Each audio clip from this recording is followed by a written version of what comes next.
নমস্কার বন্ধুরা, আজকের এই ভিডিওতে আপনাদের সবাইকে স্বাগত জানাচ্ছি। আমি বাসুদেব শর্মা। আমরা আজকে শ্রীমদ্ ভগবদ গীতার দ্বিতীয় অধ্যায়ের শ্লোক নাম্বার 36 থেকে 40 অবধি আমরা শুরু করব।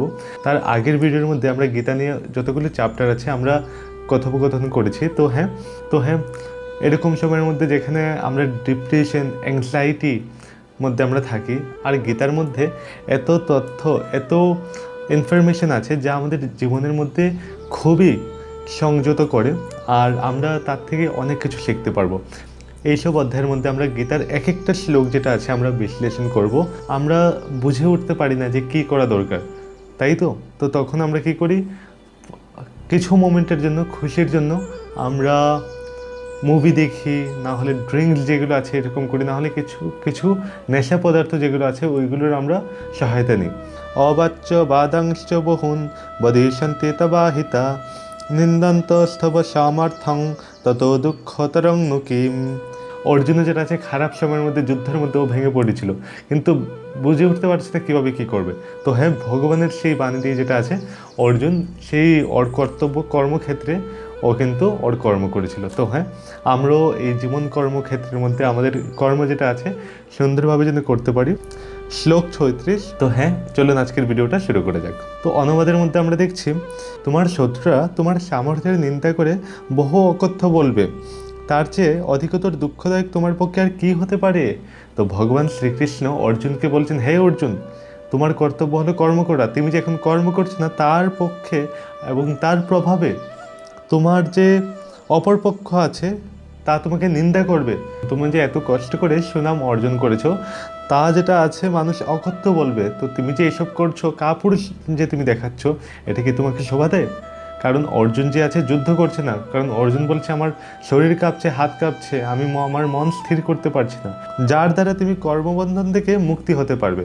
তো ভগবান শ্রীকৃষ্ণ অর্জুনকে সেই গুরু রহস্য যেটা আছে বলছেন।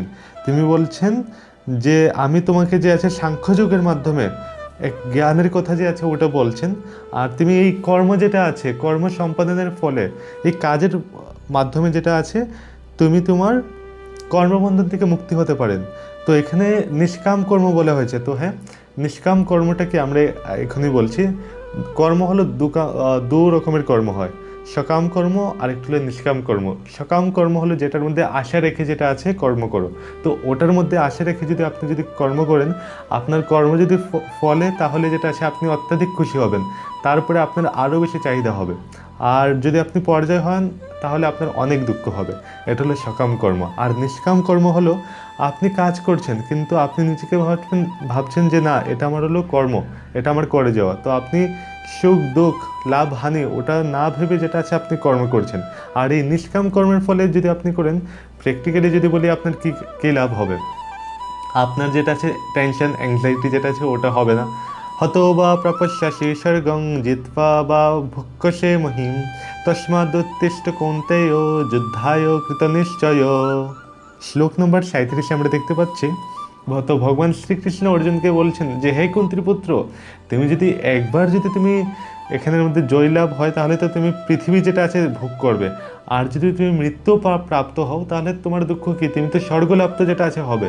কারণ আমাদের বেদের মধ্যে যেটা আছে বলা হয়েছিল, যারা আমাদের শাস্ত্রের মধ্যে বলা হয়েছে, যারা যুদ্ধক্ষেত্রে রণাঙ্গনে যারা আছে, যারা মৃত্যুবরণ করবে, তাদেরকে যেটা আছে স্বর্গে যেটা আছে উপভূত হবে, কারণ ওরা রাষ্ট্রের জন্য যেটা আছে কাজ করেছে। তো হ্যাঁ, আপনি যদি রাষ্ট্রের প্রতি যদি কাজ করে থাকেন, তো আপনার প্রথম কর্তব্য হলো যে রাষ্ট্রের প্রতি সমর্পণ হয়ে আপনাকে কাজ করে যাওয়া। তো ভগবানও যেটা আছে এটাই এখানে বলছেন। তো শ্লোক নম্বর 38 মধ্যে আমরা দেখতে পাচ্ছি, আর আমার একটা খুবই পছন্দের একটা শ্লোক যেটা আছে, সবসময় আমি যেটা আছে বলতে থাকি, শ্লোকটা হলো সুখ দুঃখে সমে কৃত্বা লাভালাভো জয়া জয় তত যুদ্ধায় যুজ্জস্য নৈবং পাপম বপস্যসি। তো ভগবান বলছেন, সুখ দুঃখ, লাভ ক্ষতি ও জয় পরাজয়কে সমান জ্ঞান করে তুমি যুদ্ধের নিমিত্তই যুদ্ধ করো, তাহলে তুমি পাপের ভাগী হবে না। তো ভগবান বলছেন, তোমার কর্ম হলো যুদ্ধ করে যাওয়া পার্থ। তুমি সুখ দুঃখ, লাভ ক্ষতি ও জয় পরাজয়কে তুমি সমানভাবে মনে করে তুমি তোমার কর্ম করে যাও, এটাই হলো তোমার প্রধান কর্তব্য। তুমি যদি ওটা করো, তাহলে তুমি পাপের অধিকারী যেটা আছে হবে না। কত সুন্দর একটা শ্লোক। আমরা যেটা আছে অনেক সময় ভাবি যে এই কাজটা করলে যেটা আছে আমি সুখ পাবো, না হলে আমার অনেক কীর্তি হবে, খ্যাতি হবে। ভগবান বলছে না, তোমার কর্তব্য যেটা আছে ওটা তুমি করে যাও। তুমি সুখ দুঃখ, লাভ ক্ষতি, জয় পরাজয় চিন্তা না করে তোমার কর্ম যেটা আছে ওটা তুমি করে যাও। এটা জীবনের সাথে খুবই একটা গুরুত্বপূর্ণ শেখার একটা কথা। তো হ্যাঁ, এই শ্লোকটা আমি সবসময় আরেকজনকেও বলি আর নিজের মধ্যে এটা আমি রাখি, মনন করি এই শ্লোকটা। তো আপনারা যেটা আছে এটা মনে রাখবেন।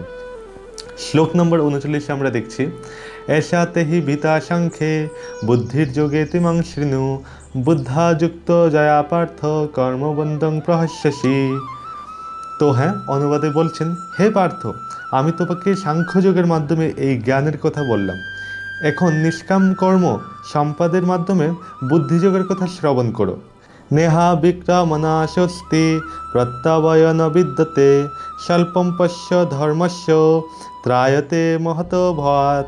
তো ভগবান এখানের মধ্যে বলতে চাইছেন যে ভক্তিযোগের অনুশীলন যারা করে তারা কখনোই ব্যর্থ হয় না এবং কোনো ক্ষয় নেই। তার স্বল্প অনুষ্ঠানের ফলে মহাভয় থেকে পরিত্রাণ লাভ করা হয়। তো ভগবান বলছেন ভক্তিযোগ। ভক্তিযোগ কি? অনেক বড় একটা কোয়েশ্চেন। ভক্তিযোগটা কি? ভক্তি করা, ভগবানের যে আছেন যে যতগুলি শাস্ত্র আছে সেগুলিকে শ্রদ্ধায় করা। আর দ্বিতীয়ত হলো এই কর্মচক্রের মধ্যে যেটা আছে আপনি পড়বেন না। কর্মচক্র কি? যে আমি ভালো কাজ করলে আমি ভালো ফল পাবো, খারাপ কর্ম করলে খারাপ ফল পাবো। ভগবান বলছে এটাকে তুমি পুরো সাইড করে দাও। সাইড করে যেটা আছে তুমি নিষ্কাম কর্ম যেটা আছে ভেবে বুদ্ধিযোগের কথা শ্রবণ করো।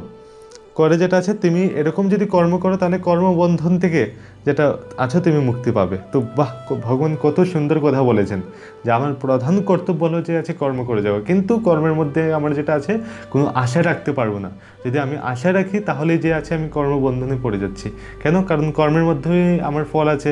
যদি আমি ভালো কর্ম করি তো আমার ভালো ফল পাবো, তাই তো? এখন ধরুন ছোটো বাচ্চা যে আছে বলছেন তুমি ভালো যদি মার্কস আনো তাহলে তুমি যেটা আছে তোমাকে আমি এটা দেবো, তুমি খারাপ মার্ক আনলে যেটা আছে আমি তোমাকে দেবো না। ও যদি এটাকে সাইড দিয়ে বলে না, আমার যেটা আছে আমার কর্তব্য হলো আমার পড়াশোনা করা, আমি ভালো ফল খারাপ ফল ওটা আমি জানি না, কিন্তু আমি আমার যেটা আছে আমার কর্তব্য কর্ম করা, ভালো ফলাফল আনা, ওটা যেটা আছে আমার ফল হবে। তো আমার কর্তব্য হলো কর্ম করে যাওয়া। তো এখানের মধ্যেই ভগবান এটাই বলছেন, গুরু রহস্য। চলুন শ্লোক 40-এর মধ্যে কী আছে ওটা আমরা দেখি। তো হ্যাঁ, অনুবাদে আমরা দেখছি এই ভক্তিযুগের অনুশীলন কখনোই ব্যর্থ হয় না এবং তার কখনোই ক্ষয় নেই। তার স্বল্প অনুষ্ঠানের ফলে মহাভয় থেকে পরিত্রাণ লাভ করা যায়। তো ভগবান এখানে ভক্তিযোগ যে আছে এটা কেন বলছেন তাৎপর্য যদি আমি দেখি আরও, ইন্দ্রিয়ত পর্ণের কোনো বাসনা না করে কৃষ্ণ ভাবনাময় কর্ম সম্পাদন বা কৃষ্ণের সেবা করেই হলো সর্বোত্তম দিব্যকর্ম। কেউ যদি অল্প পরিমাণেও ভগবানের সেবা করতে শুরু করে তাতে কোনো ক্ষতি নেই এবং সেই স্বল্প সেবা কোনো অবস্থাতেই বিফলে যায় না। ঠিক আছে, যা যা আছে আমাকে নিচে কমেন্ট ডাউন করে জানান। দেখা হচ্ছে পরের ভিডিওতে। নমস্কার। ভগবানের যে দিব্য কথা আছে তা যেটা আছে তুমি শ্রবণ করা, তার অনুসরণ করা ভক্তিযোগ। তুমি সৎসঙ্গ করা, সৎ পথে চলা, স্বধর্ম যেটা আছে পরিচালনা করা, সেটাই হলো ভক্তিযোগ। আর এই যোগের মাধ্যমে যেটা আছে তুমি কর্ম করছো, কিন্তু এই কর্মের মধ্যে যেটা আছে তুমি নিষ্কামভাবে কর্ম করছো। তো প্রথমত তোমার ফলের থেকে আশা সরে গেলো, আর দ্বিতীয়ত তুমি যেটা আছে তুমি তোমার কর্ম ঠিকভাবে তুমি করতে পারছো, আর অপরটা তুমি ভগবানের দিকে তুমি আশা রাখছো, মানে যা দেবে ভগবান দেবে। তুমি এই জড়জাগতিকের মধ্যে নিজের উপর তুমি রাখছো না, কারণ নিজের উপরে যখন তুমি রাখছো তখন তোমার একটা কোয়েশ্চেন থেকে যায়, আচ্ছা আমি এটা কীভাবে করব। যখন তুমি বলবে আমি আমার কর্ম আমি ঠিকভাবে করেছি, এখন ফল যে দেবার ও দেবে। যখন তোমার এরকম ভাবনা চলে আসবে তখন তোমার কর্ম সম্পাদন হবে। আর তার মধ্যে যদি ব্যর্থ যদি হয় তাহলে তুমি ডিপ্রেশনের মধ্যে যাবে না। এটা হলো সবথেকে বেশি একটা প্লাস পয়েন্ট। আর এটাই বলছে যে যারা এরকম কর্ম করে তাদেরই কর্ম যেটা আছে সুসম্পন্ন হয়। তো হ্যাঁ, আর এই অনুষ্ঠানের ফলে তুমি যখন এরকম তুমি যজ্ঞ করছো, তোমার কর্মকেই তুমি যজ্ঞরূপে তুমি করছো, তোমার যজ্ঞ যেটা আছে পূর্ণ হয়। আর কোনো তোমার যদি ভয় থাকে এরকম থাকে ওইটা থেকেও তুমি পরিত্রাণ পেয়ে থাকো। বা ভগবান যে আছে একদমই কত সুন্দরভাবে এখানে বলেছে।